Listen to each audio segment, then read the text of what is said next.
ગીર સોમનાથ જિલ્લાના વિવિધ વિકાસના કાર્યો સંદર્ભે કોડીનાર ખાતે પ્રભારી મંત્રી પરસોત્તમભાઈ સોલંકીની અધ્યક્ષતામાં બેઠક યોજાઈ હતી।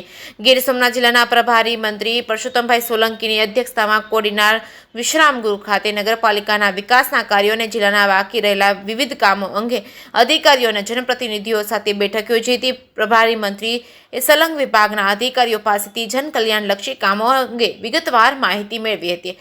પ્રભારી મંત્રી સમક્ષ જનપ્રતિનિધિઓએ નગરપાલિકાના શહેરી વિકાસ વિભાગને લગત મુદ્દાઓ, કોડીનાર શહેરના મુખ્ય રસ્તાઓ રિસફેસિંગ તેમજ સમારકામની જરૂરિયાત અંગે આંતરમાળખાકીય સુવિધા, નગરપાલિકા અંતર્ગત બ્યુટિફિકેશનના કામો, રખડતા ઢોર તેમજ પશુઓના કારણે થતી મુશ્કેલીઓના નિવારણ માટે શહેરની આસપાસની ખુલ્લી જગ્યામાં કેટ પોન્ડ બનાવવા તેમજ ખુલ્લી જગ્યામાં ઢોરનો ડબ્બો બનાવવા તેમજ વડનગર અને રોણાજ ચોકડી પાસે અકસ્માતો ઘટાડવા માટે ડિવાઈડર રિફ્લેક્ટર મૂકવા જેવા વિવિધ મુદ્દાઓ અંગે રજૂઆતો કરી છે।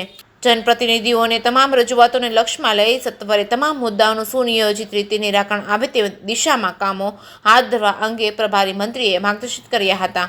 જે કે એસ ન્યૂઝ ગુજરાતી સાથે મહેશ વાજા, સોમનાથ।